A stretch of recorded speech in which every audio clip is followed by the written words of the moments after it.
ਗੁਰੂ ਰੂਪ ਸਾਧ ਸੰਗਤ ਜੀ, ਵਾਹਿਗੁਰੂ ਜੀ ਕਾ ਖਾਲਸਾ, ਵਾਹਿਗੁਰੂ ਜੀ ਕੀ ਫਤਿਹ। ਜਿਸ ਤਰ੍ਹਾਂ ਆਪ ਜੀ ਨੂੰ ਪਤਾ ਹੈ ਕਿ ਜਦੋਂ ਵੀ ਕੋਈ ਪਰਿਵਾਰ ਬੱਚੇ ਨੂੰ ਪਹਿਲੀ ਵਾਰੀ ਗੁਰੂ ਘਰ ਲੈ ਕੇ ਆਉਂਦਾ ਹੈ ਤੇ ਸਾਡੀ ਕੋਸ਼ਿਸ਼ ਹੁੰਦੀ ਹੈ ਕਿ ਗੁਰੂ ਘਰ ਦੀ ਨਿਸ਼ਾਨੀ ਬੱਚੇ ਨੂੰ ਸੌਂਪੀ ਜਾਏ। ਤੇ ਮੈਂ ਅੰਕਲ ਜੀ ਹੋਰਾਂ ਨੂੰ ਬੇਨਤੀ ਕਰਾਂਗਾ ਕਿ ਉਹ ਸਾਹਮਣੇ ਆ ਜਾਣ ਤੇ ਕੌਸ਼ਲਪਾਲ ਸਿੰਘ ਜੀ ਗੁਟਕਾ ਲੈ ਕੇ ਆ ਰਹੇ ਨੇ। ਤੇ ਮੈਂ ਬੇਨਤੀ ਕਰਾਂਗਾ ਕਿ ਵਿਕਰਮ ਗਿੱਲ ਜੀ, ਇੰਦੂ ਗਿੱਲ ਜੀ ਆਪਣੀ ਬੱਚੀ ਕਿਆਰਾ ਗਿੱਲ ਨੂੰ ਵੀ ਲੈ ਕੇ ਸਟੇਜ ਦੇ ਕੋਲ ਆ ਜਾਣ ਜੀ।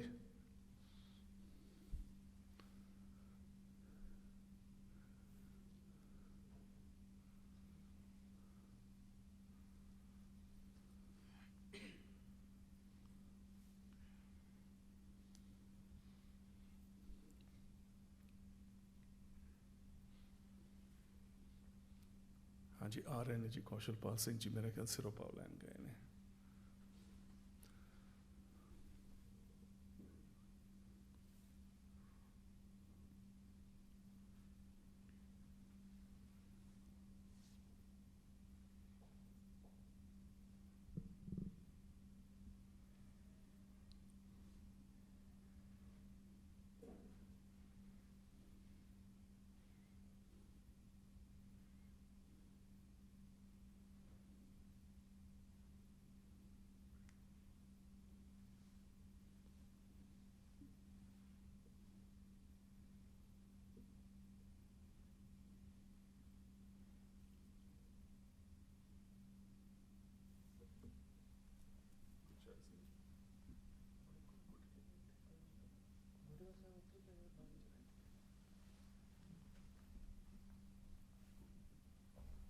हिंदी लेना कि पंजाबी? पंजाबी।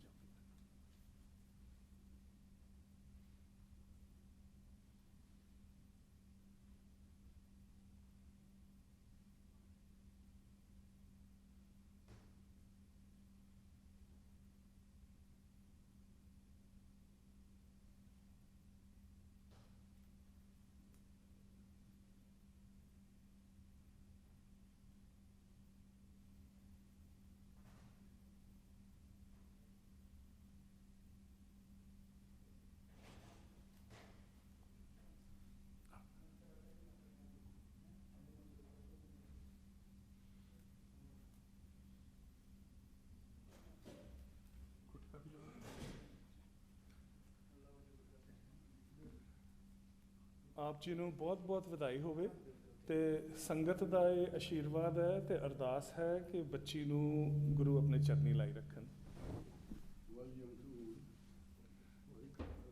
ਜੋ ਬੋਲੇ ਸੋ ਨਿਹਾਲ। ਸਤਿ ਸ੍ਰੀ ਅਕਾਲ।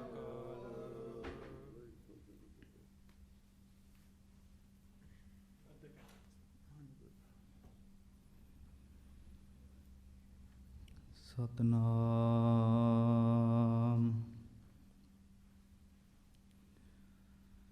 ਸ੍ਰੀ ਵਾਹਿਗੁਰੂ ਸਾਹਿਬ ਜੀ।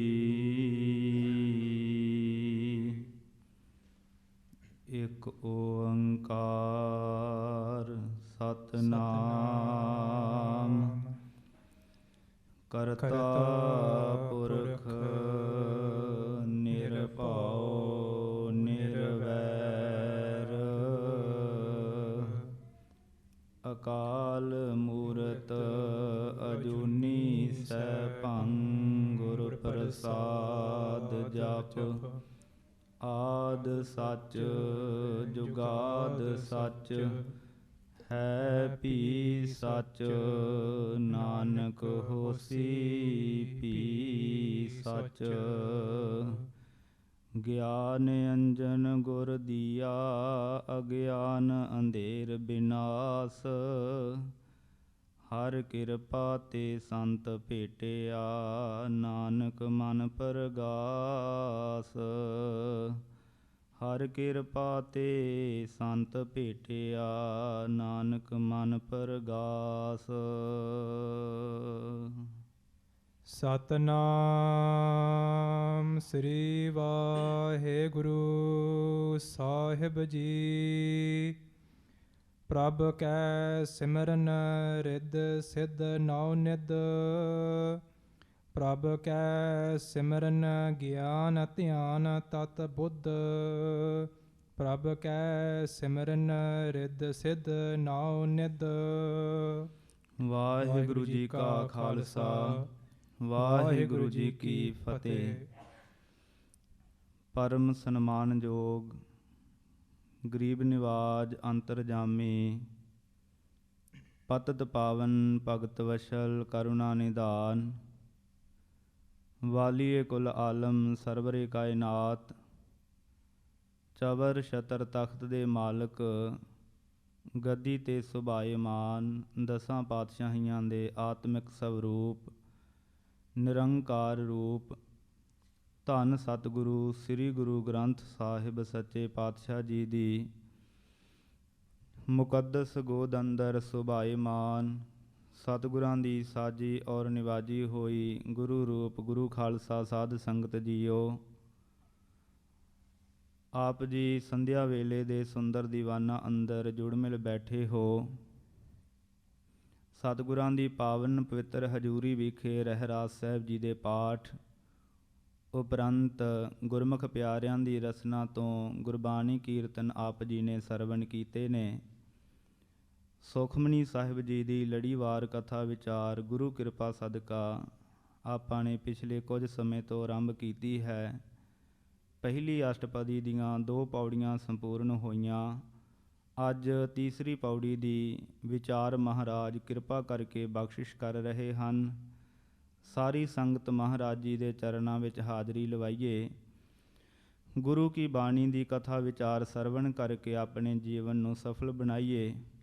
ਜਿੰਨੇ ਸਰੀਰ ਗੁਰੂ ਚਰਨਾਂ ਵਿੱਚ ਬੈਠੇ ਹਾਂ, ਆਪਣੀਆਂ ਮਨ ਚਿੱਤ ਬਿਰਤੀਆਂ ਇਕਾਗਰ ਕਰਦੇ ਹੋਏ ਸ਼ਰਧਾ ਤੇ ਭਾਵਨਾ ਦੇ ਨਾਲ ਸਤਿਗੁਰੂ ਜੀ ਦੇ ਚਰਨਾਂ ਵਿੱਚ ਸੀਸ ਝੁਕਾਓ। ਨੇਤਰ ਨੀਵੇਂ ਕਰਕੇ ਰਸਨਾ ਦੇ ਨਾਲ ਸਾਰੀ ਸੰਗਤ ਉਚਾਰਨ ਕਰੋ ਜੀ। ਸਤਨਾਮ ਸ੍ਰੀ ਵਾਹਿਗੁਰੂ ਸਾਹਿਬ ਜੀ। ਪ੍ਰਭ ਕੈ ਸਿਮਰਨ ਰਿੱਧ ਸਿੱਧ ਨੌ ਨਿਧ। ਸਾਧ ਸੰਗਤ ਜੀ, ਧੰਨ ਸਤਿਗੁਰੂ ਗੁਰੂ ਅਰਜਨ ਦੇਵ ਸਾਹਿਬ ਜੀ ਮਹਾਰਾਜ ਕਿਰਪਾ ਕਰਕੇ ਸੁਖਮਨੀ ਸਾਹਿਬ ਜੀ ਦੀ ਪਹਿਲੀ ਅਸ਼ਟਪਦੀ ਦੇ ਅੰਦਰ ਜੋ ਨਾਮ ਦੀ ਮਹਿਮਾ ਅਤੇ ਨਾਮ ਦੀ ਮਹਾਨਤਾ ਦਾ ਜ਼ਿਕਰ ਕਰਦੇ ਨੇ, ਤੇ ਮਹਾਰਾਜ ਜੀ ਨੇ ਬਖਸ਼ਿਸ਼ ਕੀਤੀ ਹੈ ਕਿ ਪ੍ਰਭੂ ਦੇ ਸਿਮਰਨ ਦੇ ਨਾਲ ਕਿੰਨੀਆਂ ਬਖਸ਼ਿਸ਼ਾਂ ਪ੍ਰਾਪਤ ਹੁੰਦੀਆਂ ਨੇ। ਕਿੰਨੀ ਵੱਡੀ ਮਹਾਨਤਾ ਹੈ ਪਰਮੇਸ਼ਰ ਦੇ ਸਿਮਰਨ ਦੀ। ਪ੍ਰਭ ਕੈ ਸਿਮਰਨ ਰਿੱਧ ਸਿੱਧ ਨੌ ਨਿਧ। ਰਿੱਧੀਆਂ ਸਿੱਧੀਆਂ ਨਿਧੀਆਂ ਸਾਰੇ ਹੀ ਮਹਾਰਾਜ ਕਹਿੰਦੇ ਖਜ਼ਾਨੇ ਪ੍ਰਾਪਤ ਹੋ ਜਾਂਦੇ ਆ ਪਰਮੇਸ਼ਰ ਦੇ ਸਿਮਰਨ ਨਾਲ। ਪਿਛਲੇ ਦੀਵਾਨ ਅੰਦਰ ਆਪਾਂ ਨੇ ਵਿਚਾਰ ਕੀਤੀ ਸੀ ਕਿ ਅਸੀਂ ਸਿਮਰਨ ਕਰਦੇ ਹਾਂ, ਬਾਣੀ ਪੜ੍ਹਦੇ ਹਾਂ, ਜਪ ਤਪ ਕਰਦੇ ਹਾਂ, ਫਿਰ ਵੀ ਕਈਆਂ ਦੇ ਮਨ ਵਿੱਚ ਸ਼ੰਕਾ ਹੁੰਦਾ ਜੀ ਸੁੱਖ ਕਿਉਂ ਨਹੀਂ ਮਿਲਿਆ। ਕਿਹਾ ਜਾਂਦਾ ਹੈ ਕਿ ਇੱਕ ਖਿਣ ਮਾਤਰ ਜਿੰਨਾ ਸਮਾਂ ਵੀ ਨਾਮ ਜਪਿਆ ਜਾਏ ਤਾਂ ਪਰਮੇਸ਼ਰ ਦੀ ਬਹੁਤ ਵੱਡੀ ਬਖਸ਼ਿਸ਼ ਪ੍ਰਾਪਤ ਹੋ ਜਾਂਦੀ ਹੈ। ਅਸੀਂ ਤਾਂ ਕਈ ਪਾਠ ਕੀਤੇ, ਕਿੰਨਾ ਲੰਮਾ ਸਮਾਂ ਸਿਮਰਨ ਕੀਤਾ, ਪਰ ਸਾਨੂੰ ਤਾਂ ਸੁੱਖ ਪ੍ਰਾਪਤ ਨਹੀਂ ਹੋਇਆ। ਤੇ ਮਹਾਰਾਜ ਸਾਹਿਬ ਜੀ ਨੇ ਬਾਣੀ ਵਿੱਚ ਬਚਨ ਕੀਤਾ ਹੈ, ਮੇਰਾ ਹੀਅਰੈ ਰਤਨ ਨਾਮ ਹਰ ਬਸਿਆ, ਗੁਰ ਹਾਥ ਧਰਿਓ ਮੇਰੇ ਮਾਥਾ, ਜਨਮ ਜਨਮ ਕੇ ਕਿਲ ਬਿਖ ਦੁਖ ਉਤਰੇ, ਗੁਰ ਨਾਮ ਦਿਓ ਰੇਣ ਲਾਥਾ। ਰੇਣ ਦਾ ਭਾਵ ਹੈ ਕਰਜ਼ਾ। ਪਿਛਲੇ ਫਰਾਈਡੇ ਦੇ ਦੀਵਾਨ ਵਿੱਚ ਆਪਾਂ ਵਿਚਾਰ ਸਰਵਣ ਕਰ ਰਹੇ ਸੀ ਕਿ ਜਿੰਨਾ ਸਮਾਂ ਕਰਜ਼ਾ ਨਹੀਂ ਨਾ ਲੈਂਦਾ, ਜਦੋਂ ਕੋਈ ਮਨੁੱਖ ਆਪਾਂ ਨੂੰ ਕਵੇ, ਸਵਾਲ ਕਰੇ ਜੀ ਅਸੀਂ ਆਪਣੇ ਕੋਲ ਪੈਸਾ ਕਿਵੇਂ ਜਮ੍ਹਾਂ ਕਰ ਸਕਦੇ ਹਾਂ, ਆਪਣੀ ਕਮਾਈ ਹੈ ਜਿਹੜੀ ਉਹਨੂੰ ਸੇਵ ਕਿਵੇਂ ਕਰ ਸਕਦੇ ਹਾਂ। ਆਪਾਂ ਕਵਾਂਗੇ ਨਾ ਕਿ ਚੰਗੀ ਜੋਬ ਕਰ, ਨੌਕਰੀ ਲੱਗ, ਤਨਖਾਹ ਮਿਲੇਗੀ ਅਤੇ ਉਹ ਕਮਾਈ ਨੂੰ ਤੂੰ ਪੈਸੇ ਨੂੰ ਜੋੜ ਲਵੇਂਗਾ। ਪਰ ਜੇ ਕੋਈ ਬੰਦਾ ਕਮਾਈ ਕਰ ਰਿਹਾ ਹੈ ਅਤੇ ਉਹਦੇ ਕੋਲੋਂ ਪੈਸਾ ਨਹੀਂ ਜੁੜ ਰਿਹਾ, ਅਤੇ ਉਹ ਆ ਕੇ ਕਵੇ ਜੀ ਮੈਂ ਤਾਂ ਨੌਕਰੀ ਵੀ ਲੱਗਾ, ਪੈਸਾ ਤਾਂ ਮੇਰੇ ਕੋਲ ਫਿਰ ਵੀ ਨਹੀਂ ਜੁੜ ਰਿਹਾ ਹੈ, ਫਿਰ ਆਪਾਂ ਸਵਾਲ ਕਰਾਂਗੇ ਭਾਈ ਤੇਰੇ ਸਿਰ ਕਰਜ਼ਾ ਤਾਂ ਨਹੀਂ ਹੈ। ਅਗਲਾ ਕਹੇਗਾ ਜੀ ਕਰਜ਼ਾ ਤਾਂ ਬਹੁਤ ਹੈ, ਤਨਖਾਹ ਬਹੁਤ ਥੋੜ੍ਹੀ ਹੈ, ਅਤੇ ਜਿੰਨਾ ਸਮਾਂ ਅਸੀਂ ਸਿਰ ਤੋਂ ਕਰਜ਼ਾ ਨਹੀਂ ਲਾਹ ਲੈਂਦੇ, ਓਨਾ ਸਮਾਂ ਆਪਣੀ ਕਮਾਈ ਨੂੰ ਸੇਵ ਕਿਵੇਂ ਕਰ ਸਕਾਂਗੇ? ਪਹਿਲਾਂ ਕਰਜ਼ਾ ਲਾਉਣਾ ਪਵੇਗਾ। ਇਸੇ ਤਰ੍ਹਾਂ ਪਰਮੇਸ਼ਰ ਵਾਹਿਗੁਰੂ ਦਾ ਨਾਮ ਜਪ ਕੇ ਪਹਿਲਾਂ ਆਪਣੇ ਸਿਰ ਤੋਂ ਪਾਪਾਂ ਦਾ ਕਰਜ਼ਾ ਲੈਂਦਾ ਹੈ। ਮਹਾਰਾਜ ਜੀ ਕਹਿੰਦੇ ਨੇ, ਗੁਰ ਨਾਮ ਦਿਓ ਰਿਣ ਲਾਥਾ। ਜਦੋਂ ਮਹਾਰਾਜ ਨਾਮ ਬਖਸ਼ਿਸ਼ ਕਰਦਾ ਨਾ ਤੇ ਉਸ ਸਮੇਂ ਪਹਿਲਾਂ ਸਿਰ ਤੋਂ ਕਰਜ਼ਾ ਲੈਂਦਾ ਹੈ, ਤੇ ਜਦੋਂ ਕਰਜ਼ਾ ਲਵੇਗਾ ਤੇ ਫਿਰ ਹੀ ਉਸ ਕਮਾਈ ਦੇ ਆਪਾਂ ਨੂੰ ਸੁੱਖ ਪ੍ਰਾਪਤ ਹੁੰਦੇ ਆ। ਇਹ ਕਦੇ ਨਾ ਸੋਚੀਏ ਕਿ ਅਸੀਂ ਨਾਮ ਜਪਿਆ ਤੇ ਸਾਨੂੰ ਕੋਈ ਫਾਇਦਾ ਨਹੀਂ ਹੋਇਆ, ਬਾਣੀ ਪੜ੍ਹੀ ਸਾਨੂੰ ਕੋਈ ਫਾਇਦਾ ਨਹੀਂ ਹੋਇਆ। ਬਹੁਤ ਹੋਇਆ। ਜਨਮਾਂ ਜਨਮਾਂਤਰਾਂ ਦੀ ਜਿਹੜੀ ਮੈਲ ਹੈ ਨਾ, ਉਹ ਲਹਿ ਰਹੀ ਹੈ ਪਰਮੇਸ਼ਰ ਦੇ ਨਾਮ ਦੇ ਨਾਲ। ਜਦੋਂ ਅਸੀਂ ਬਾਣੀ ਪੜ੍ਹਨੇ ਆ ਤੇ ਸਾਨੂੰ ਫੁਰਨੇ ਆਉਂਦੇ ਨੇ, ਤਰ੍ਹਾਂ ਤਰ੍ਹਾਂ ਦੇ ਸੰਕਲਪ ਮਨ ਵਿੱਚ ਪੈਦਾ ਹੁੰਦੇ ਨੇ, ਉਹ ਸਮਝ ਲਓ ਕਿ ਧੋਤੇ ਜਾ ਰਹੇ ਨੇ ਪਾਪ। ਜਿੰਨੇ ਵੀ ਸਾਡੇ ਮਨ ਦੇ ਅੰਦਰ ਸਾਹਮਣੇ ਪ੍ਰਗਟ ਹੋਈ ਜਾਂਦੇ ਨੇ, ਉਹ ਸਾਰੇ ਹੀ ਨਿਕਲ ਰਹੇ ਹੁੰਦੇ ਨੇ। ਬਾਣੀ ਪੜ੍ਹਨੀ, ਨਿਤਨੇਮ ਕਰਨਾ ਛੱਡਣਾ ਨਹੀਂ ਚਾਹੀਦਾ। ਇਹ ਕਹਿ ਕੇ ਜੀ ਸਾਡਾ ਮਨ ਨਹੀਂ ਟਿਕਦਾ ਹੈ, ਇੱਕ ਨਾ ਇੱਕ ਦਿਨ ਆਪੇ ਹੀ ਮਨ ਟਿਕ ਜਾਏਗਾ ਜਦੋਂ ਲੱਗੇ ਰਹਾਂਗੇ। ਮਹਾਰਾਜ ਸੱਚੇ ਪਾਤਸ਼ਾਹ ਜੀ ਬਖਸ਼ਿਸ਼ ਕਰਨਗੇ। ਤੇ ਇਹ ਵੀ ਕਦੇ ਮਨ ਵਿੱਚ ਸ਼ੰਕਾ ਨਾ ਕਰੀਏ ਜੀ ਗੁਰੂ ਸਾਹਿਬ ਜੀ ਨੇ ਸਾਨੂੰ ਆਹ ਚੀਜ਼ ਨਹੀਂ ਬਖਸ਼ਿਸ਼ ਕੀਤੀ, ਅਸੀਂ ਅਰਦਾਸ ਕਰਵਾਈ ਸੀ, ਪਾਠ ਕਰਵਾਇਆ ਸੀ, ਸਾਨੂੰ ਤਾਂ ਕੁਝ ਮਿਲਿਆ ਨਹੀਂ, ਤੇ ਫਿਰ ਸਾਨੂੰ ਗੁਰੂ ਦੇ ਨਾਲ ਜੁੜਨ ਦਾ ਕੀ ਫਾਇਦਾ ਜੇ ਸਾਡੀਆਂ ਇੱਛਾਵਾਂ ਨਹੀਂ ਪੂਰੀਆਂ ਹੋਣੀਆਂ। ਸਾਧ ਸੰਗਤ ਜੀ, ਗੁਰੂ ਸਾਹਿਬ ਆਪਣੇ ਸੇਵਕ ਦੀ ਹਰ ਅਰਦਾਸ ਪੂਰੀ ਕਰਦੇ ਹੈ। ਮਹਾਰਾਜ ਜੀ ਨੇ ਬਾਣੀ 'ਚ ਬਚਨ ਕੀਤਾ ਨਾ, ਬਿਰਥੀ ਕਦੇ ਨਾ ਹੋਵੇ ਜਨ ਕੀ ਅਰਦਾਸ। ਸੇਵਕ ਦੀ ਕੀਤੀ ਹੋਈ ਅਰਦਾਸ ਕਦੇ ਵੀ ਵਿਅਰਥ ਨਹੀਂ ਜਾਂਦੀ ਹੈ। ਜੇ ਸਾਨੂੰ ਨਹੀਂ ਕੁਝ ਮਿਲ ਰਿਹਾ, ਇਹਦਾ ਮਤਲਬ ਇਹ ਨਹੀਂ ਸਮਝਣਾ ਚਾਹੀਦਾ ਕਿ ਗੁਰੂ ਸਾਹਿਬ ਜੀ ਸਾਨੂੰ ਦਿੰਦੇ ਨਹੀਂ ਹਨ, ਗੁਰੂ ਸਾਹਿਬ ਜੀ ਕੋਲ ਕੁਝ ਨਹੀਂ ਹੋਵੇਗਾ। ਐਸਾ ਨਹੀਂ ਹੈ। ਸਾਚੇ ਸਾਹਿਬਾ ਕਿਆ ਨਾਹੀ ਘਰ ਤੇਰਾ, ਘਰ ਤਾਂ ਤੇਰਾ ਸਭ ਕੁਛ ਹੈ, ਜਿਸ ਦੇਹ ਸੋ ਪਾਵੇ। ਜਿਹਦੇ ਤੇ ਪ੍ਰਸੰਨ ਹੋ ਕੇ ਪਰਮੇਸ਼ਰ ਬਖਸ਼ਿਸ਼ਾਂ ਕਰਦਾ ਨਾ, ਉਹ ਪ੍ਰਾਪਤ ਕਰਦਾ ਇਹਨਾਂ ਦਾਤਾਂ ਨੂੰ। ਫਿਰ ਸਾਡੀਆਂ ਇੱਛਾਵਾਂ ਬੜੀਆਂ ਹੁੰਦੀਆਂ ਨੇ, ਕਈ ਪੂਰੀਆਂ ਹੋ ਜਾਂਦੀਆਂ ਨੇ, ਕਈ ਨਹੀਂ ਹੁੰਦੀਆਂ। ਉਹਦਾ ਕਾਰਨ ਕੀ ਹੈ? ਸਿਆਣੇ ਮਾਂ-ਬਾਪ ਨਾ ਬੱਚੇ ਨੂੰ, ਭਾਵੇਂ ਬੱਚਾ ਜਿੱਦ ਕਰਦਾ ਹੋਵੇ ਕਿ ਮੈਂ ਉਹ ਚੀਜ਼ ਲੈਣੀ ਹੈ, ਪਰ ਸਿਆਣੇ ਮਾਂ-ਬਾਪ ਹਰੇਕ ਇੱਛਾ ਆਪਣੇ ਬੱਚਿਆਂ ਦੀ ਪੂਰੀ ਨਹੀਂ ਕਰਦੇ। ਕਿਉਂਕਿ ਨਿੱਕੇ ਬੱਚੇ ਤਾਂ ਘਰ ਦੇ ਵਿੱਚ ਪਏ ਹੋਏ ਚਾਕੂ ਕਰਦਾਂ ਨੂੰ ਵੀ ਮੰਗਦੇ ਨੇ, ਸਾਨੂੰ ਖੇਡਣ ਵਾਸਤੇ ਦਿਓ। ਕੋਈ ਹਥਿਆਰ ਪਿਆ ਹੋਵੇ ਜਾਂ ਕੋਈ ਐਸੀ ਚੀਜ਼ ਹੋਵੇ ਜਿਹੜੀ ਬੱਚੇ ਦੇ ਲਈ ਖਤਰਨਾਕ ਹੋਵੇ, ਨੁਕਸਾਨਦਾਇਕ ਹੋਵੇ, ਬੱਚਾ ਤਾਂ ਉਹਦੇ ਵਾਸਤੇ ਵੀ ਜਿੱਦ ਕਰਦਾ ਕਿ ਮੈਨੂੰ ਦਿਓ ਖੇਡਣ ਵਾਸਤੇ, ਪਰ ਆਪਾਂ ਨਹੀਂ ਨਾ ਦਿੰਦੇ। ਸਿਆਣੇ ਮਾਂ-ਬਾਪ ਕਹਿੰਦੇ ਆ ਕਿ ਬੱਚਾ ਭਾਵੇਂ ਰੋਈ ਜਾਏ, ਪਰ ਜਿਹੜੀ ਚੀਜ਼ ਦੇ ਨਾਲ ਇਸ ਦਾ ਨੁਕਸਾਨ ਹੋਵੇਗਾ ਉਹ ਇਹਨੂੰ ਨਹੀਂ ਦੇਣੀ। ਇਸੇ ਤਰ੍ਹਾਂ ਸਾਧ ਸੰਗਤ ਜੀ, ਮੰਗਦੇ ਅਸੀਂ ਬਹੁਤ ਕੁਝ ਹਾਂ, ਫਿਰ ਪਰਮੇਸ਼ਰ ਵਾਹਿਗੁਰੂ ਸਾਡੇ ਮਾਤਾ ਪਿਤਾ ਹਨ। ਤੂੰ ਮੇਰਾ ਮਾਤਾ, ਤੂੰ ਮੇਰਾ ਪਿਤਾ, ਤੂੰ ਮੇਰਾ ਬੰਧਪ, ਤੂੰ ਮੇਰਾ ਭਰਾਤਾ। ਐਸੇ ਜੋ ਮਾਤਾ ਪਿਤਾ ਗੁਰਦੇਵ ਮਾਤਾ, ਗੁਰਦੇਵ ਪਿਤਾ ਸਤਿਗੁਰੂ ਹਨ। ਤੇ ਆਪਣੇ ਸਿੱਖ ਦੀਆਂ ਜਿਹਦੇ ਕਰਕੇ ਨੁਕਸਾਨ ਹੋਵੇ ਉਹ ਭਾਵਨਾ ਨਹੀਂ ਪੂਰੀਆਂ ਕਰਦੇ ਹਨ, ਤੇ ਬਖਸ਼ਿਸ਼ ਐਸੀ ਕਰ ਦਿੰਦੇ ਨੇ। ਕਈ ਵਾਰ ਜੋ ਕੁਝ ਚਿੱਤ ਚੇਤੇ ਵੀ ਨਹੀਂ ਹੁੰਦਾ, ਉਹ ਵੀ ਕੁਝ ਮਿਲ ਜਾਂਦਾ ਹੈ। ਇਸ ਕਰਕੇ ਗੁਰੂ ਸਾਹਿਬ ਜੀ ਦੇ ਉੱਪਰ ਸ਼ੰਕਾ ਨਹੀਂ ਕਦੇ ਕਰਨਾ ਚਾਹੀਦਾ। ਸਿੱਖ ਨੂੰ ਭਾਵਨਾ ਬਣਾ ਕੇ ਬਾਣੀ ਪੜ੍ਹਨੀ ਚਾਹੀਦੀ ਹੈ, ਸੇਵਾ ਸਿਮਰਨ ਕਰਦੇ ਰਹਿਣਾ ਚਾਹੀਦਾ। ਇੱਕ ਨਾ ਇੱਕ ਦਿਨ ਜ਼ਰੂਰ ਤਰੁੱਠੇਗਾ। ਇੱਥੇ ਮਹਾਰਾਜ ਜੀ ਨੇ ਨਾਮ ਦੀ ਮਹਾਨਤਾ, ਮਹਿਮਾ ਦਾ ਜ਼ਿਕਰ ਕੀਤਾ ਹੈ। ਨਾਮ ਦੇ ਨਾਲ ਕਿੰਨਾ ਕੁਝ ਮਿਲਦਾ ਹੈ। ਇੱਕ ਵਿਚਾਰ ਇਹ ਵੀ ਸੀ ਕਿ ਜਿਹੜਾ ਨਾਮ ਜਪਣਾ ਉਹ ਕੀ ਹੈ, ਨਾਮ ਕੀ ਹੈ। ਅੱਜ ਆਪਣੇ ਕੋਲੇ ਸਮਾਂ ਵੀ ਸੀਮਤ ਹੈ, ਨਹੀਂ ਵਿਚਾਰ ਕਰ ਸਕਾਂਗੇ। ਆਸਾ ਕੀ ਵਾਰ ਦੇ ਅੰਦਰ ਮਹਾਰਾਜ ਜੀ ਨੇ ਇਹ ਜ਼ਿਕਰ ਕੀਤਾ, ਨਾਮ ਕੀ ਹੈ। ਮਹਾਰਾਜ ਜੀ ਕਹਿੰਦੇ, ਨਾਉ ਤੇਰਾ ਨਿਰੰਕਾਰ ਹੈ, ਨਾਏ ਲਇਆ ਨਰਕ ਨਾ ਜਾਈਐ। ਨਾਮ ਵੀ ਪਰਮੇਸ਼ਰ ਤੇਰਾ ਨਿਰੰਕਾਰ ਹੈ, ਜਿਵੇਂ ਤੂੰ ਨਿਰੰਕਾਰ ਹੈ, ਤੇਰਾ ਨਾਮ ਵੀ ਨਿਰੰਕਾਰ ਹੈ। ਇਹਦੀ ਵਿਚਾਰ ਆਪਾਂ ਖੁੱਲ੍ਹ ਕੇ ਆਸਾ ਕੀ ਵਾਰ ਦੇ ਅੰਦਰ ਸਰਵਣ ਕਰਾਂਗੇ। 5ਵੇਂ ਸ਼ਲੋਕ ਦੀ ਪੌੜੀ ਵਿੱਚ ਇਹ ਬਚਨ ਆਉਂਦਾ ਹੈ।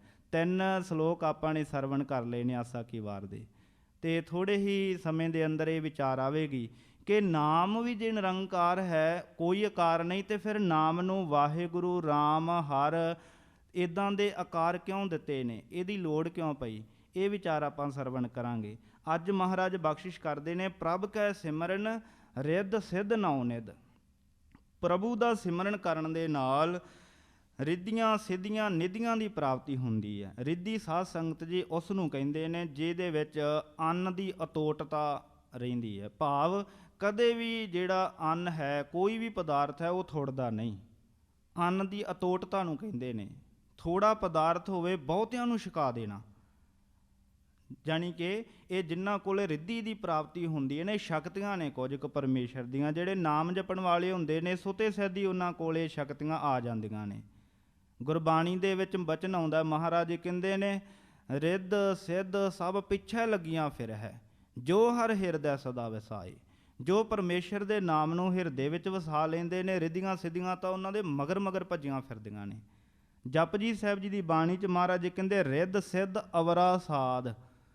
ਨਾਮ ਜਪਣ ਵਾਲੇ ਇਹਨਾਂ ਦੇ ਵਿੱਚ ਨਹੀਂ ਅਟਕਦੇ ਹਨ। ਇਹ ਤਾਂ ਨਾਮ ਜਪਣ ਵਾਲਿਆਂ ਤੋਂ ਪਰੇ ਜਿਹੜੇ ਹੋਰ ਸਵਾਦ ਨੇ, ਨਾਮ ਜਪਣ ਵਾਲੇ ਤਾਂ ਨਾਮ ਦੇ ਸਵਾਦ ਵਿੱਚ ਹੀ ਮਗਨ ਰਹਿੰਦੇ ਨੇ। ਇਹਨਾਂ ਸਵਾਦਾਂ ਵਿੱਚ ਰਿੱਧੀਆਂ ਸਿੱਧੀਆਂ ਦੇ ਵਿੱਚ ਨਹੀਂ ਪੈਂਦੇ ਹਨ। ਰਿੱਧੀ ਹੈ ਅੰਨ ਦੀ ਅਤੋਟਤਾ, ਭਾਵ ਕੋਈ ਵੀ ਚੀਜ਼ ਹੋਵੇ ਉਹਨੂੰ ਕਮੀ ਨਾ ਰਵੇ, ਅਤੋਟੀ ਵਰਤਦੀ ਰਵੇ, ਕਦੇ ਮੁੱਕੇ ਨਾ। ਅਤੇ ਇਸ ਤੋਂ ਬਾਅਦ ਆ ਜਾਂਦਾ ਸਿੱਧ। ਸਿੱਧ ਕਹਿੰਦੇ ਨੇ ਕਰਾਮਾਤ ਨੂੰ, ਜਿਹੜੀਆਂ ਕੁਝ ਕੁ ਸ਼ਕਤੀਆਂ ਹੁੰਦੀਆਂ ਨੇ। ਜਿਵੇਂ ਸਿੱਧਾਂ ਨੇ ਗੁਰੂ ਨਾਨਕ ਦੇਵ ਸਾਹਿਬ ਜੀ ਦੇ ਸਾਹਮਣੇ ਇਹ ਸਿੱਧੀਆਂ ਵਰਤੀਆਂ, ਕੁਝ ਕੁ ਕਰਾਮਾਤਾਂ ਵਰਤੀਆਂ। ਅਚਲ ਬਟਾਲੇ ਅੱਜ ਵੀ ਤੁਸੀਂ ਜਾਓ ਨਾ, ਉੱਥੇ ਗੁਰਦੁਆਰਾ ਸਾਹਿਬ ਸੁਸ਼ੋਭਿਤ ਹੈ, ਮਹਾਰਾਜ ਜੀ ਦੀ ਯਾਦਗਾਰ। ਬਟਾਲੇ ਤੋਂ ਜਦੋਂ ਬਾਬੇ ਬਕਾਲੇ ਨੂੰ ਆਈਦਾ ਨਾ, ਉੱਥੇ ਰਸਤੇ ਵਿੱਚ ਇਹ ਗੁਰਦੁਆਰਾ ਸਾਹਿਬ ਹੈ। ਅਤੇ ਉੱਥੇ ਅਚਲ ਬਟਾਲੇ ਗੁਰੂ ਨਾਨਕ ਦੇਵ ਸਾਹਿਬ ਜੀ ਦੇ ਨਾਲ ਸਿੱਧਾਂ ਨੇ ਕੁਝ ਕਰਾਮਾਤਾਂ ਦੇ ਨਾਲ ਲੁਕਣ ਮਿਚੀ ਖੇਡੀ ਸੀ। ਜਿਵੇਂ ਸਾਰੇ ਬੱਚੇ ਲੁਕ ਜਾਂਦੇ ਨੇ, ਇੱਕ ਜਾਣਾ ਉਹਨਾਂ ਨੂੰ ਲੱਭਦਾ ਹੁੰਦਾ, ਇੱਦਾਂ ਦੀ ਖੇਡ ਖੇਡੀ ਸੀ। ਗੁਰੂ ਨਾਨਕ ਦੇਵ ਸਾਹਿਬ ਜੀ ਨੂੰ ਕਹਿੰਦੇ, ਜੀ ਅਸੀਂ ਲੁਕਦੇ ਹਾਂ ਅਤੇ ਤੁਸੀਂ ਸਾਨੂੰ ਲੱਭ ਕੇ ਵਿਖਾਓ। ਉਹਨਾਂ ਨੇ ਆਪਣੀਆਂ ਸਿੱਧੀਆਂ ਦੇ ਨਾਲ ਆਪਣੇ ਜਿਹੜੇ ਸਰੀਰ ਦੇ ਆਕਾਰ ਸੀ ਛੋਟੇ ਛੋਟੇ ਬਣਾ ਲਏ ਸਨ, ਮੱਛਰਾਂ ਜਿੱਡੇ ਮੱਛਰੀ ਬਣ ਗਏ ਸੀ। ਅਤੇ ਗੁਰੂ ਨਾਨਕ ਦੇਵ ਸਾਹਿਬ ਜੀ ਤਾਂ ਸਾਰੇ ਬ੍ਰਹਿਮੰਡ ਨੂੰ ਜਾਣਨ ਵਾਲੇ ਅੰਤਰਜਾਮੀ ਨੇ। ਗੁਰੂ ਨਾਨਕ ਦੇਵ ਸਾਹਿਬ ਜੀ ਨੇ ਸਾਰਿਆਂ ਨੂੰ, ਜਿੰਨੇ ਵੀ ਨਿੱਕੇ ਆਕਾਰ ਇਹਨਾਂ ਨੇ ਬਣਾਏ ਸੀ, ਸਾਰਿਆਂ ਨੂੰ ਲੱਭ ਲਿਆ। ਅਤੇ ਸਿੱਧ ਬੜੇ ਹੈਰਾਨ ਹੋਏ, ਕਹਿਣ ਲੱਗੇ, ਮਹਾਰਾਜ ਤੁਸੀਂ ਤਾਂ ਸਾਨੂੰ ਲੱਭ ਲਿਆ ਹੈ। ਗੁਰੂ ਨਾਨਕ ਦੇਵ ਸਾਹਿਬ ਜੀ ਕਹਿੰਦੇ, ਹੁਣ ਅਸੀਂ ਲੁਕਾਂਗੇ ਅਤੇ ਤੁਸੀਂ ਵੀ ਲੱਭ ਕੇ ਵਿਖਾਓ। ਕਿ ਮਹਾਰਾਜ ਸਾਹਿਬ ਜੀ ਨੇ ਪੰਜਾਂ ਤੱਤਾਂ ਨੂੰ ਪੰਜਾਂ ਤੱਤਾਂ ਦੇ ਵਿੱਚ ਹੀ ਲੀਨ ਕਰ ਦਿੱਤਾ, ਵਿਆਪਕ ਹੋ ਗਏ। ਫਿਰ ਕਿਵੇਂ ਲੱਭ ਸਕਦੇ ਨੇ? ਫਿਰ ਅਰਦਾਸ ਕੀਤੀ ਸ਼ਾਮ ਵੇਲੇ, ਥੱਕ ਹਾਰ ਕੇ, ਮਹਾਰਾਜ ਪ੍ਰਗਟ ਹੋਵੋ। ਅਤੇ ਗੁਰੂ ਨਾਨਕ ਦੇਵ ਸਾਹਿਬ ਜੀ ਫਿਰ ਉੱਥੇ ਪ੍ਰਗਟ ਹੋ ਕੇ ਉਹਨਾਂ ਨੂੰ ਦਰਸ਼ਨ ਦਿੱਤੇ। ਫਿਰ ਮਹਾਰਾਜ ਜੀ ਦੇ ਚਰਨੀ ਪਏ ਸਨ। ਇਸ ਕਰਕੇ ਸਾਧ ਸੰਗਤ ਜੀ, ਜਿਹੜੀਆਂ ਇਹ ਸਿੱਧੀਆਂ ਨੇ ਨਾ, ਸਿੱਧਾਂ ਲੋਕਾਂ ਨੇ ਵਰਤੀਆਂ। ਕੁਝ ਕਰਾਮਾਤਾਂ, ਸਰੀਰ ਨੂੰ ਵੱਡਾ ਛੋਟਾ ਕਰ ਲੈਣਾ, ਹਲਕਾ ਭਾਰਾ ਕਰ ਲੈਣਾ, ਰੂਪ ਬਦਲ ਲੈਣਾ, ਇਹ ਕੁਝ ਕੁ ਕਰਾਮਾਤਾਂ ਹੁੰਦੀਆਂ ਨੇ। ਅਤੇ ਅੱਗੇ ਆ ਜਾਂਦੀ ਨਿੱਧੀ। ਨਿੱਧੀ ਕੀ ਹੈ? ਇਹ ਹੈ ਖਜ਼ਾਨੇ। 9 ਖਜ਼ਾਨੇ ਮੰਨੇ ਜਾਂਦੇ ਹਨ ਅਤੇ ਸਿੱਧੀਆਂ 18 ਹੁੰਦੀਆਂ ਨੇ। ਅਤੇ ਮਹਾਰਾਜ ਜੀ ਨੇ ਰਹਿਰਾਸ ਸਾਹਿਬ ਜੀ ਦੀ ਬਾਣੀ ਵਿੱਚ ਜ਼ਿਕਰ ਕੀਤਾ, ਜਿਵੇਂ ਸਭ ਨਿਧਾਨ 10 ਅਸ਼ਟ ਸਿਧਾਨ ਠਾਕੁਰ ਕਰ ਤਲ ਧਰਿਆ। 10 ਅਸ਼ਟ ਦਾ ਭਾਵ ਹੈ 10 ਅਤੇ ਅਸ਼ਟ 18। 18 ਸਿੱਧੀਆਂ ਨੇ ਅਤੇ 9 ਨਿਧੀਆਂ ਹਨ। ਇਹ ਸਾਰੀਆਂ ਦੀ ਪ੍ਰਾਪਤੀ ਮਹਾਰਾਜ ਜੀ ਕਹਿੰਦੇ ਪਰਮੇਸ਼ਰ ਦੇ ਨਾਮ ਨਾਲ ਸੁਭਾਵਿਕ ਹੀ ਹੋ ਜਾਂਦੀ ਹੈ। ਬਹੁਤਾ ਯਤਨ ਨਹੀਂ ਕਰਨਾ ਪੈਂਦਾ ਇਹਨਾਂ ਵਾਸਤੇ। ਜਦੋਂ ਕੋਈ ਲਗਾਤਾਰ ਪਰਮੇਸ਼ਰ ਦਾ ਇੱਕ ਚਿੱਤ ਹੋ ਕੇ ਸਿਮਰਨ ਕਰਨ ਲੱਗ ਜਾਵੇ ਨਾ, ਇਹ ਤਾਂ ਸੁਭਾਵਿਕ ਹੀ ਇਹ ਰਿੱਧੀਆਂ ਸਿੱਧੀਆਂ ਮਹਾਰਾਜ ਕਹਿੰਦੇ ਉਹਨਾਂ ਨੂੰ ਮਿਲ ਜਾਂਦੀਆਂ ਹਨ। ਪ੍ਰਭ ਕੈ ਸਿਮਰਨ ਗਿਆਨ ਧਿਆਨ ਤਤ ਬੁੱਧ। ਪਰਮੇਸ਼ਰ ਦਾ ਸਿਮਰਨ ਕਰਨ ਦੇ ਨਾਲ ਗਿਆਨ ਧਿਆਨ ਤਤ ਬੁੱਧ, ਇਹਨਾਂ ਦੀ ਪ੍ਰਾਪਤੀ ਵੀ ਹੋ ਜਾਂਦੀ ਹੈ। ਗਿਆਨ ਵੀ ਪ੍ਰਾਪਤ ਹੁੰਦਾ ਹੈ, ਧਿਆਨ ਵੀ ਪ੍ਰਾਪਤ ਹੋ ਜਾਂਦਾ ਅਤੇ ਤਤ ਬੁੱਧ।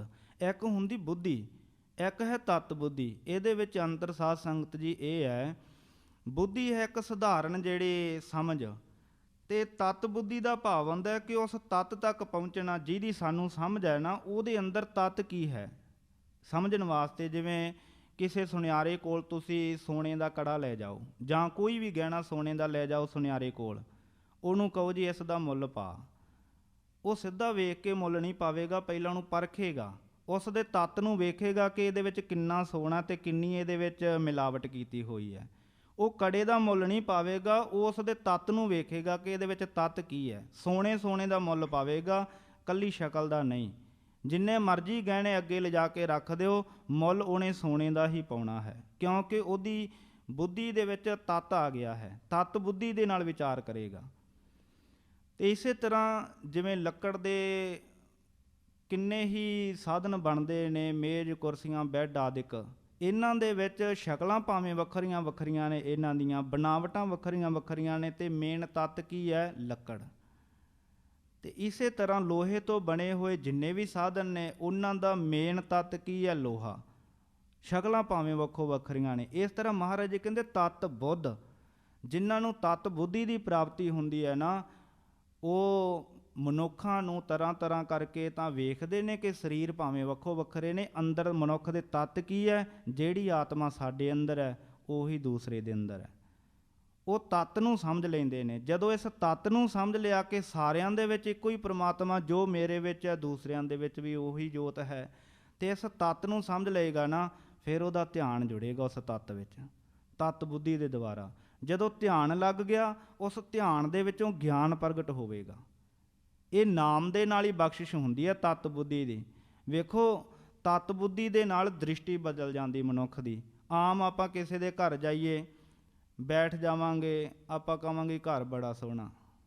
ਕਿਸੇ ਦੀ ਗੱਡੀ ਵੇਖੀ, ਆਪਾਂ ਕਹਿੰਦੇ ਜੀ ਗੱਡੀ ਬਹੁਤ ਸੁੰਦਰ ਹੈ। ਕਿਸੇ ਮਨੁੱਖ ਨੂੰ ਵੇਖਿਆ, ਅਗਲਾ ਕਹਿੰਦਾ ਜੀ ਆਹ ਮੇਰੇ ਬੱਚੇ ਆ, ਆਪਾਂ ਸਧਾਰਨ ਤੌਰ 'ਤੇ ਵੇਖ ਕੇ ਕਹਿ ਦਿੰਦੇ ਵੀ ਬਹੁਤ ਚੰਗੇ ਬੱਚੇ ਆ। ਪਰ ਤੱਤ ਬੁੱਧੀ ਉਦੋਂ ਪੈਦਾ ਹੋਵੇਗੀ ਜਦੋਂ ਆਪਾਂ ਕਿਸੇ ਦੇ ਘਰ ਗਏ, ਜਦੋਂ ਉਹ ਕਹੇਗਾ ਵੀ ਇਹ ਘਰ ਮੈਂ ਵੇਚਣਾ ਹੈ। ਪਹਿਲਾਂ ਸੁਤੇ ਸਿੱਧ ਘਰ ਨੂੰ ਵੇਖਿਆ, ਕੋਈ ਵਿਚਾਰ ਨਹੀਂ। ਜਦੋਂ ਉਹਨੇ ਘਰ ਵੇਚਣ ਦੀ ਗੱਲ ਕੀਤੀ, ਉਦੋਂ ਹੀ ਦ੍ਰਿਸ਼ਟੀ ਬਦਲ ਜਾਏਗੀ ਵੇਖਣ ਦੀ। ਘਰ ਨੂੰ ਅਸੀਂ ਉਸ ਤਰੀਕੇ ਨਾਲ ਵੇਖਾਂਗੇ, ਉਹਦੇ ਵਿੱਚੋਂ ਸਾਨੂੰ ਨੁਕਸ ਵੀ ਲੱਭਣਗੇ, ਕੁਝ ਫਾਇਦੇ ਵੀ ਦਿਸਣਗੇ। ਦ੍ਰਿਸ਼ਟੀ ਬਦਲ ਗਈ ਨਾ। ਘਰਾਂ ਦੇ ਵਿੱਚ ਜਾਂਦੇ ਆ, ਸੁਤੇ ਸਿੱਧ ਜਾਈਏ ਕੋਈ ਫਰਕ ਨਹੀਂ, ਜਦੋਂ ਉਸ ਨੂੰ ਖਰੀਦਣਾ ਹੋਵੇ ਉਦੋਂ ਵੇਖਣ ਦੀ ਦ੍ਰਿਸ਼ਟੀ ਬਦਲ ਜਾਏਗੀ। ਕੋਈ ਵੀ ਗੱਡੀ ਹੈ, ਉਹਨੂੰ ਜਦੋਂ ਖਰੀਦਣਾ ਹੈ ਉਦੋਂ ਵੇਖਣ ਦੀ ਦ੍ਰਿਸ਼ਟੀ ਬਦਲ ਜਾਂਦੀ ਹੈ।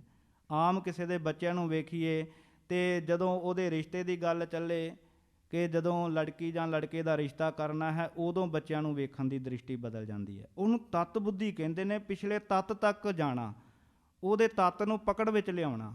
ਤੇ ਇਸ ਤਰ੍ਹਾਂ ਮਹਾਰਾਜ ਜੀ ਕਹਿੰਦੇ ਜਿਨ੍ਹਾਂ ਨੂੰ ਪਰਮੇਸ਼ਰ ਦਾ ਨਾਮ ਜਪ ਕੇ ਤੱਤ ਬੁੱਧੀ ਪ੍ਰਾਪਤ ਹੋ ਜਾਂਦੀ ਹੈ ਨਾ, ਕਿ ਬੜੇ ਤਰ੍ਹਾਂ ਦੇ ਜੀਵ ਪਰਮੇਸ਼ਰ ਨੇ ਬਣਾਏ ਨੇ, ਕਿੰਨੀਆਂ ਖਾਣੀਆਂ ਦੇ ਪਸ਼ੂ ਪੰਛੀ ਤੇ ਜਾਨਵਰ ਨੇ, ਮਨੁੱਖ ਨੇ, ਕੀੜੇ ਮਕੌੜੇ ਨੇ, ਬਹੁਤ ਕੁਝ ਹੈ।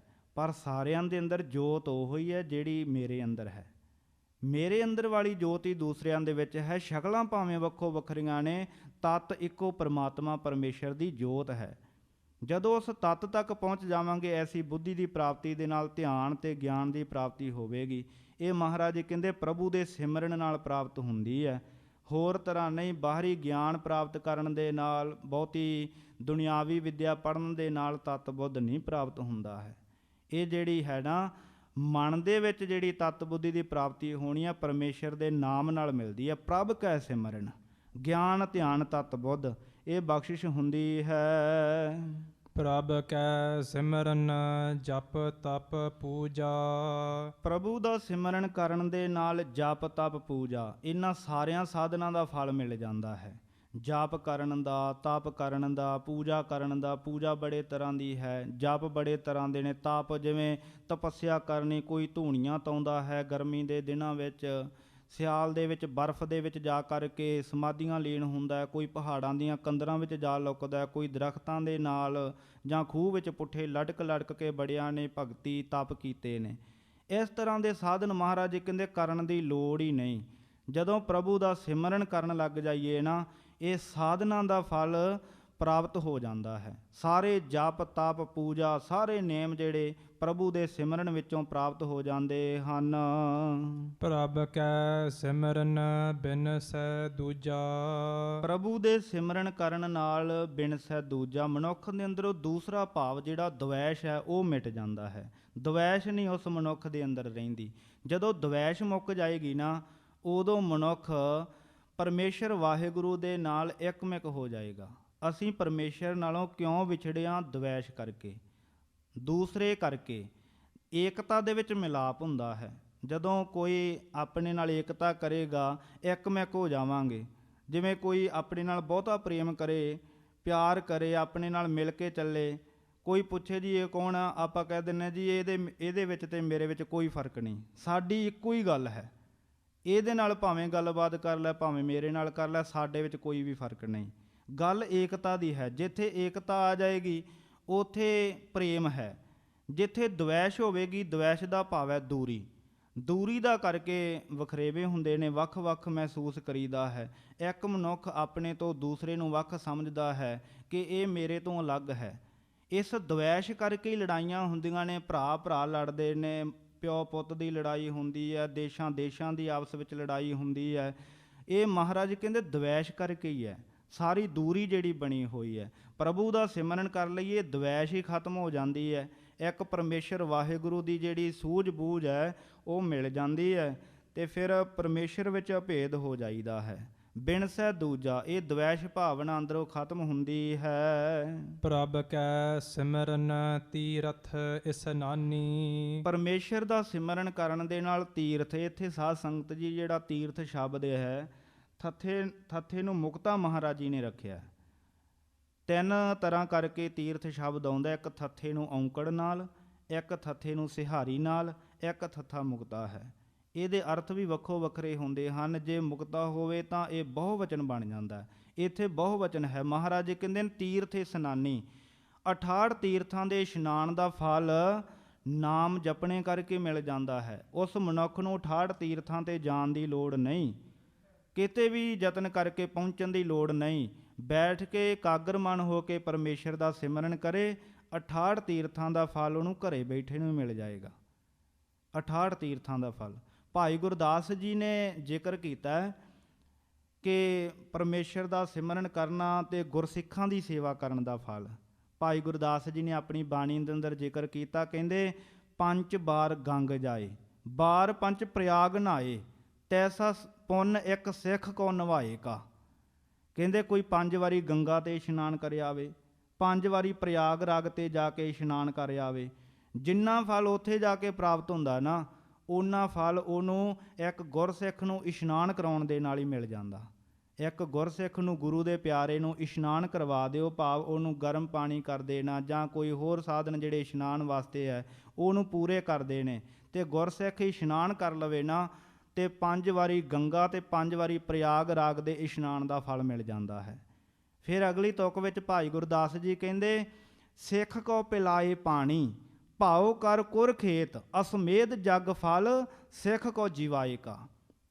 ਸਿੱਖ ਕੋ ਪਿਲਾਏ ਪਾਣੀ, ਇੱਕ ਸਿੱਖ ਨੂੰ, ਗੁਰੂ ਦੇ ਪਿਆਰੇ ਨੂੰ ਪਾਣੀ ਦਾ ਗਲਾਸ ਪਿਆਉਣ ਦਾ ਕਿੰਨਾ ਵੱਡਾ ਫਲ ਆ। ਕਹਿੰਦੇ ਕੁਰਸ਼ੇਤਰ ਤੀਰਥ ਦੇ ਇਸ਼ਨਾਨ ਜਿੰਨਾ। ਕੁਰਸ਼ੇਤਰ ਤੀਰਥ 'ਤੇ ਜਾ ਕੇ ਕੋਈ ਇਸ਼ਨਾਨ ਕਰ ਆਵੇ, ਆਪਣੇ ਆਪ ਨੂੰ ਬਹੁਤ ਵੱਡਾ ਭਾਗਾਂ ਵਾਲਾ ਸਮਝਦਾ ਕਿ ਮੈਨੂੰ ਤੀਰਥ ਦਾ ਇਸ਼ਨਾਨ ਮਿਲ ਗਿਆ। ਭਾਈ ਗੁਰਦਾਸ ਜੀ ਕਹਿੰਦੇ ਸਿੱਖ ਨੂੰ ਪਾਣੀ ਪਿਆ ਦਿਓ ਅਤੇ ਇਹ ਕੁਰਸ਼ੇਤਰ ਜਿੰਨਾ ਫਲ ਉਹਨੂੰ ਮਿਲ ਜਾਂਦਾ ਹੈ। ਅਤੇ ਅਸਮੇਧ ਜੱਗ, ਅਸਮੇਧ ਜੱਗ ਕੋਈ ਮਾੜਾ ਬੰਦਾ ਨਹੀਂ ਕਰ ਸਕਦਾ, ਘੋੜਿਆਂ ਨੂੰ ਮਾਰ ਕੇ ਕੀਤਾ ਜਾਂਦਾ ਹੈ। ਅਸ ਨਾਮ ਘੋੜੇ ਦਾ ਹੈ। ਜਿਵੇਂ ਗਊ ਮੇਧ ਜੱਗ ਹੁੰਦੇ ਹੈ, ਅਤੇ ਇਸੇ ਤਰ੍ਹਾਂ ਅਸਮੇਧ ਜੱਗ ਹੁੰਦੇ ਹੈ। ਅਤੇ ਮਹਾਰਾਜ ਕਹਿੰਦੇ ਇਹ ਜਿਹੜਾ ਗੁਰਸਿੱਖ ਨੂੰ ਭੋਜਨ ਛਕਾ ਦੇਣਾ, ਅਸਮੇਧ ਜੱਗ ਜਿੰਨਾ ਫਲ ਮਿਲ ਜਾਂਦਾ। ਕਿੰਨਾ ਖਰਚਾ ਆਉਂਦਾ ਸਮੇਧ ਜੱਗ ਕਰਨ 'ਤੇ, ਘੋੜਿਆਂ ਦੀ ਬਲੀ ਦੇਣੀ ਪੈਂਦੀ ਹੈ। ਵੱਡੇ ਵੱਡੇ ਰਾਜੇ ਲੋਕ ਇਹ ਜੱਗ ਕਰਿਆ ਕਰਦੇ ਪੁਰਾਣੇ ਸਮਿਆਂ 'ਚ। ਅਤੇ ਭਾਈ ਗੁਰਦਾਸ ਜੀ ਕਹਿੰਦੇ ਵੇਖੋ, ਸਿੱਖ ਕੋ ਜਿਵਾਏ ਕਾ, ਜਿਵਾਏ ਦਾ ਭਾਵ ਹੁੰਦਾ ਭੋਜਨ ਛਕਾਉਣਾ। ਕਿਸੇ ਗੁਰਸਿੱਖ ਨੂੰ, ਕਿਸੇ ਭੁੱਖੇ ਨੂੰ ਭੋਜਨ ਛਕਾ ਦਿਓ ਅਤੇ ਅਸਮੇਧ ਜੱਗ ਜਿੰਨਾ ਫਲ ਮਿਲ ਜਾਏਗਾ। ਫਿਰ ਅੱਗੇ ਕਹਿੰਦੇ, ਜੈਸੇ ਸਾਤ ਮੰਦਰ ਕੰਚਨ ਕੇ ਉਸਾਰ ਦੀਨੇ, ਤੈਸਾ ਪੁੰਨ ਇੱਕ ਸਿੱਖ ਕੋ ਸ਼ਬਦ ਸਿਖਾਏਗਾ।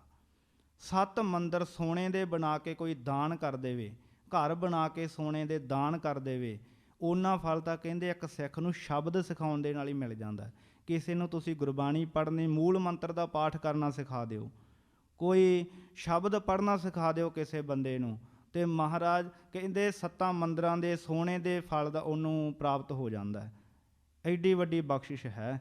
ਜੈਸੇ 20 ਬਾਰ ਦਰਸ਼ਨ ਸਾਧ ਕੀਆ ਕਾਹੂ, ਤੈਸਾ ਪੁੰਨ ਸਿੱਖ ਕੋ ਚਾਪ ਪੱਗ ਸੁਆਏ ਕਾ। 20 ਵਾਰੀ ਕਿਸੇ ਰੱਬ ਦੇ ਪਿਆਰੇ ਸਾਧੂ ਦੇ ਦਰਸ਼ਨ ਕਰੋ, ਜਿੰਨਾ ਫਲ ਉੱਥੇ ਮਿਲਦਾ, ਅਤੇ ਇੱਕ ਗੁਰਸਿੱਖ ਦੀ ਥੱਕੇ ਹੋਏ ਦੇ ਚਰਨਾਂ ਦੀ ਮੁੱਠੀ ਚਾਪੀ ਕਰ ਦਿਓ ਅਤੇ ਉਹਨਾਂ ਫਲ ਮਿਲ ਜਾਏਗਾ। ਇਹ ਥੋੜ੍ਹੇ ਸਮੇਂ ਦੇ ਅੰਦਰ ਵੱਡਾ ਫਲ। ਜਿਵੇਂ ਪਹਿਲੇ ਦਿਨ ਆਪਾਂ ਸੁਖਮਨੀ ਸਾਹਿਬ ਜੀ ਦੀ ਮਹਾਨਤਾ ਸਰਵਣ ਕਰ ਰਹੇ ਸੀ ਕਿ ਸੁਖਮਨੀ ਸਾਹਿਬ ਜੀ ਦਾ ਪਾਠ ਕਰਨ ਦੇ ਨਾਲ 24,000 ਸਵਾਸ ਕਿਵੇਂ ਸਫਲੇ ਹੋ ਸਕਦੇ ਆ, 24 ਘੰਟੇ ਕਿਵੇਂ ਸਫਲੇ ਹੋ ਸਕਦੇ ਆ, ਕਿਉਂਕਿ ਸੁਖਮਨੀ ਸਾਹਿਬ ਤਾਂ 1 ਘੰਟੇ 'ਚ ਹੀ ਪੂਰਾ ਹੋ ਜਾਂਦਾ, ਸੰਪੂਰਨ ਪੜ੍ਹ ਲਈਦਾ ਹੈ, ਅਤੇ 24 ਘੰਟੇ ਕਿਵੇਂ ਸਫਲੇ ਹੋ ਸਕਦੇ ਆ। 1 ਘੰਟਾ ਬਾਣੀ ਪੜ੍ਹੀਏ ਅਤੇ ਸਫਲ ਹੋਣ 24 ਘੰਟੇ ਕਿਵੇਂ। ਇਹ ਵੀ ਭਾਈ ਗੁਰਦਾਸ ਜੀ ਨੇ ਉਹਦੇ ਆਪਾਂ ਨੂੰ ਦੱਸਿਆ ਸੀ ਕਿ ਵੇਖੋ, ਭਾਵੇਂ 8 ਘੰਟਿਆਂ ਦਾ ਕੀ 8 ਦਿਨਾਂ ਦਾ ਭੁੱਖਾ ਬੰਦਾ ਹੋਵੇ, 8 ਦਿਨਾਂ ਦੀ ਭੁੱਖ 2 ਮਿੰਟਾਂ 'ਚ ਹੀ ਲੈ ਜਾਂਦੀ ਜੇ ਬੰਦਾ ਰਸੋਈ 'ਚ ਜਾ ਕੇ ਕੁਝ ਛਕ ਲਵੇ। ਸਾਰੇ ਦਿਨ ਦਾ ਪਿਆਸਾ ਮਨੁੱਖ 2 ਮਿੰਟ ਕੱਢੇ ਪਾਣੀ ਜਾ ਕੇ ਨਲਕੇ ਜਾਂ ਕੋਈ ਮੋਟਰ ਤੋਂ ਗਲਾਸ 'ਚੋਂ ਪਾਣੀ ਪੀ ਲਵੇ ਤੇ ਕਿੰਨੇ ਘੰਟਿਆਂ ਦੀ ਪਿਆਸ ਬੁੱਝ ਜਾਂਦੀ ਹੈ। ਇੰਨੀ ਵੱਡੀ ਮਹਾਨਤਾ ਹੈ ਬਾਣੀ ਪੜ੍ਹਨ ਦੀ, ਨਾਮ ਸਿਮਰਨ ਦੀ। ਮਹਾਰਾਜ ਜੀ ਕਹਿੰਦੇ ਪ੍ਰਭ ਕੈ ਸਿਮਰਨ ਤੀਰਥ ਇਸਨਾਨੀ। ਪ੍ਰਭੂ ਦਾ ਸਿਮਰਨ ਕਰਨ ਦੇ ਨਾਲ ਭਾਈ 68 ਤੀਰਥਾਂ ਦਾ ਫਲ ਮਿਲਦਾ ਹੈ। ਪ੍ਰਭ ਕੈ ਸਿਮਰਨ ਦਰਗਹਿ ਮਾਨੀ। ਪ੍ਰਭੂ ਦਾ ਸਿਮਰਨ ਕਰਨ ਦੇ ਨਾਲ ਦਰਗਾਹ ਦੇ ਵਿੱਚ ਪਰਮੇਸ਼ਰ ਦੇ ਦਰ ਤੇ ਭਾਈ ਮਾਨੀ, ਮਾਣ ਸਤਿਕਾਰ ਮਿਲਦਾ ਹੈ। ਉੱਥੇ ਪ੍ਰਵਾਨਨੀਕ ਹੋਈਦਾ ਹੈ, ਕਿਉਂਕਿ ਜਦੋਂ ਪਰਮੇਸ਼ਰ ਦਾ ਸਿਮਰਨ ਕਰਦੇ ਆ ਨਾ, ਪਰਮੇਸ਼ਰ ਦੇ ਨਾਲ ਪ੍ਰੇਮ ਬਣ ਜਾਂਦਾ। ਜਿਹਦਾ ਪਰਮੇਸ਼ਰ ਨਾਲ ਪ੍ਰੇਮ ਹੋਵੇਗਾ ਤੇ ਫਿਰ ਉਸ ਦੀ ਦਰਗਾਹ ਵਿੱਚ ਜਾ ਕੇ ਮਾਣ ਸਤਿਕਾਰ ਤਾਂ ਮਿਲੇਗਾ ਹੀ। ਆਪਣੇ ਨਾਲ ਵੀ ਜਿਨ੍ਹਾਂ ਦਾ ਪ੍ਰੇਮ ਪਿਆਰ ਹੋਵੇ, ਆਪਣੇ ਘਰੇ ਆਉਣ ਤੇ ਆਪਾਂ ਕਿੰਨਾ ਚਾਅ ਕਰਦੇ ਉਹਨਾਂ ਦੇ ਆਉਣ ਦਾ। ਜੇ ਕੋਈ ਓਪਰਾ ਮਨੁੱਖ ਆ ਜਾਏ ਜਿਹਦੇ ਨਾਲ ਸਾਡਾ ਕੋਈ ਮੇਲ ਜੋਲ ਹੀ ਨਹੀਂ ਪਹਿਲਾਂ ਹੋਇਆ, ਆਪਣੇ ਘਰ ਦੇ ਦਰਵਾਜ਼ੇ 'ਤੇ ਆ ਕੇ ਆਵਾਜ਼ ਦੇਵੇ, ਆਪਾਂ ਬਾਹਰ ਆ ਕੇ ਪੁੱਛਦੇ ਹਾਂ ਵੀ ਕੀ ਗੱਲ ਹੈ ਭਾਈ, ਕੀ ਲੈਣ ਵਾਸਤੇ ਆਇਆ, ਕੀ ਕੰਮ ਹੈ। ਉਹਨੂੰ ਕੰਮ ਪੁੱਛ ਕੇ ਬਾਰੀ ਮੋੜ ਦਿੱਤਾ ਜਾਂਦਾ ਹੈ। ਪਹਿਲਾਂ ਉਹਨੂੰ ਕੰਮ ਹੀ ਪੁੱਛਿਆ ਜਾਂਦਾ ਵੀ ਕੀ ਲੈਣ ਵਾਸਤੇ ਆਇਆ। ਤੇ ਜੇ ਕੋਈ ਆਪਣਾ ਹੋਵੇ ਉਹਨੂੰ ਪਹਿਲਾਂ ਕਹੀਦਾ ਬਾਅਦ 'ਚ ਗੱਲਬਾਤ ਕਰਾਂਗੇ, ਪਹਿਲਾਂ ਘਰੇ ਆਓ। ਉਹਨੂੰ ਡਰਾਇੰਗ ਰੂਮ 'ਚ ਬਿਠਾ ਕੇ ਪਹਿਲਾਂ ਪੁੱਛੀਦਾ ਚਾਹ ਪਾਣੀ ਛਕੇਗਾ। ਤਰ੍ਹਾਂ ਦੇ ਪਦਾਰਥ ਪੁੱਛੀਦੇ ਆ, ਕਿਉਂਕਿ ਉਹਦਾ ਮਾਣ ਸਤਿਕਾਰ ਕੀਤਾ ਜਾਂਦਾ ਹੈ। ਜਿਹਦੇ ਨਾਲ ਪ੍ਰੇਮ ਹੋਵੇ, ਜਿਹਨੂੰ ਜਾਣਦੇ ਹੀ ਨਹੀਂ ਤੇ ਉਸ ਨੂੰ ਬਿਰੰਗੀ ਕਈ ਵਾਰੀ ਘਰ ਤੋਂ ਬਾਹਰ ਹੀ ਮੋੜਨਾ ਪੈਂਦਾ ਹੈ।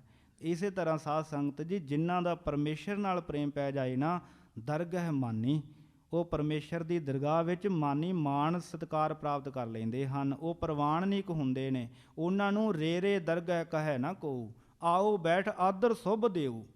ਉਹਨਾਂ ਨੂੰ ਆਦਰ ਦਿੱਤਾ ਜਾਂਦਾ ਪਰਮੇਸ਼ਰ ਦੇ ਦਰ 'ਤੇ। ਧਰਮ ਰਾਜਾ ਵੀ ਉਹਨਾਂ ਦਾ ਸਤਿਕਾਰ ਕਰਦਾ ਹੈ, ਜਮ ਕੰਕਰ ਵੀ ਉਹਨਾਂ ਦਾ ਸਤਿਕਾਰ ਕਰਦੇ ਹਨ। ਹੱਥ ਜੋੜ ਕੇ ਧਰਮ ਰਾਜਾ ਵੀ ਕਹਿੰਦਾ ਹੈ ਕੀਤੋ ਭਵਨ ਪੁਨੀਤ, ਕਿ ਰੱਬ ਦੇ ਪਿਆਰੇ ਸੰਤ ਜਨੋ, ਤੁਸੀਂ ਮੇਰੇ ਗ੍ਰਹਿ ਨੂੰ ਪਵਿੱਤਰ ਕਰ ਦਿੱਤਾ ਹੈ, ਇੱਥੇ ਚਰਨ ਪਾ ਦਿੱਤੇ ਹਨ।